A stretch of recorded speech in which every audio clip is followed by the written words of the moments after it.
Coffee Blues, your source for all things Everton. My name's Connor Williams, and this video is on the Everton administration 777 drama. Basically, just telling you all what is going on. Running it down, it's about a year's worth of drama. So, without any longer ado, let's get into it. So, on September 2023, Mejiri agrees a deal with 777 to sell Everton.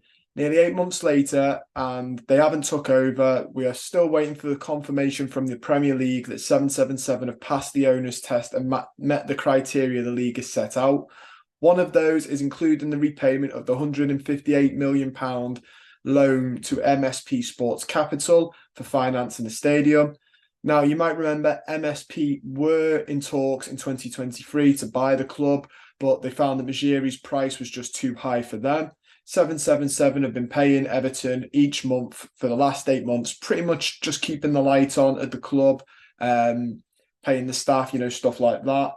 The £158 million loan had to be repaid to MSP the other week, and MSP had the option to acquire the controlling majority stake in Everton if the loan wasn't paid by a certain deadline. The early morning after the 6-0 defeat to Chelsea, Mejiri, 777 and MSP agreed an extension to the loan repayment. Understanding the loan repayment deadline was weeks and not months. 777 have been saying they're confident that they'll be able to pay it, but they have needed to ask for an extension once again. That led to 777 for the past couple of months asking around for more investment from companies so they're able to buy Everton. Reports from the likes of Sacha Tavolieri, the Belgian correspondent who broke the Onana news, he said that they're looking to sell Standard Liège and Red Star FC in France to raise the funds to buy Everton. Reports from New York Times last week said that Everton's main financial advisor, Deloitte, have been searching under the instruction of Farhad Mejiri for investors to partner up with 777 to purchase Everton. Everton apparently offered the sovereign wealth funds of several Middle Eastern nations like Qatar. Paul Brown of Yosimar Football and the Esk, who's been on the channel numerous times, speaking of Thomas, who you all know, they've said from the get-go that 777 financially don't have the money to buy Everton, and there's been questions about their suitability to run us with the allegations put up against them, which was well documented in the Yosimar Football and the press. Obviously, Yosimar Football, if you don't remember, did that big sheet breaking down Josh Wanda and 777 at the start of all of this. And the Esk has said from the off that these don't have the money. And both have gained a little bit of flack for being doom gloomers, which now in hindsight, it looks like they were just well onto some people. Yosimar Football and Simon Goodley from The Guardian have today reported that, contrary to other reports like the likes of Alan Myers and Sky News and Shamoun Hafez from the BBC, 777 have not paid their usual monthly investment in April. Yosimar reported that Everton were expecting the payment so they can make payroll to Lang O'Rourke for the next instalment of stadium costs for the new stadium. Yosimar Football also stated that 2 independent sources have told them that Lang's money was due last Friday, with the deadline to make the payroll was extended to the 30th of April. Despite 777 and ACAP, a partner of 777 who have been funding them for some time, promising the money would arrive close to play on Monday, it didn't. It is worth pointing out that since that sort of report from Yosimar and Simon Goodley, the Bobble has said that 777 have today paid Everton with the working capital as per the original agreement. So it looks like that capital has been paid now. 777, it sounds like agreed, so it's probably contractually obliged to pay it. And according to the Bobble, they have. Yosimar Football stated that Everton were forced to use their own cash to cover the 11 million of the payroll, and it's unclear if the club has funded the money due to Lang for building costs of the stadium. Like I said, the Bobble has said that that's now been paid. It has also been reported today from Heliard from Bloomberg, David Hellier, and Simon Goodley from The Guardian as well, that Everton have talked with a debt restructuring advisor that is called Tenio, who is a global financial advisory firm with a large insolvency division. So we've been in talks with them. The Esk and Paul Brown and others have stated numerous times that there are other parties interested in purchasing Everton, which there obviously will be. Mejiri has been dead set on 777 because they promised him the biggest fee despite not being able to afford it. The Esk has said numerous times that administration is possible.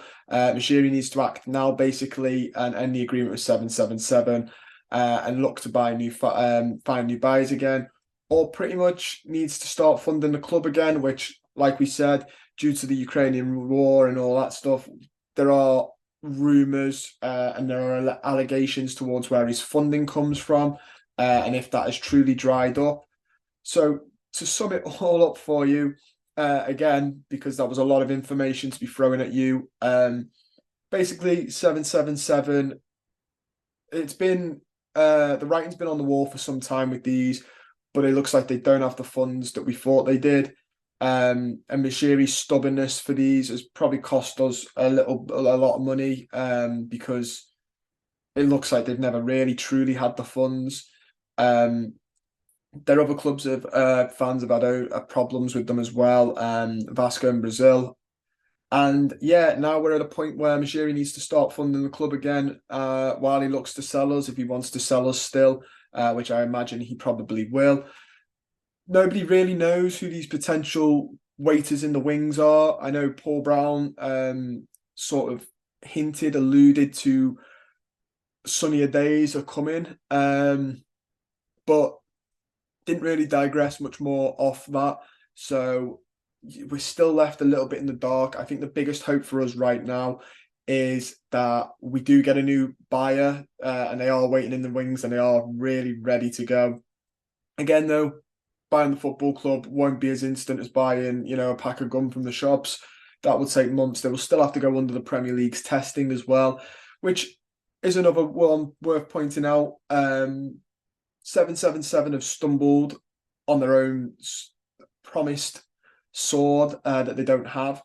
Why the Premier League have allowed this to go on for so long and not put their foot down and said, listen, you clearly don't have the money, stop now before it goes any further, I don't know, as it's probably cost Everton in the long form and in the short term as well. But yeah, not great news for the Blues.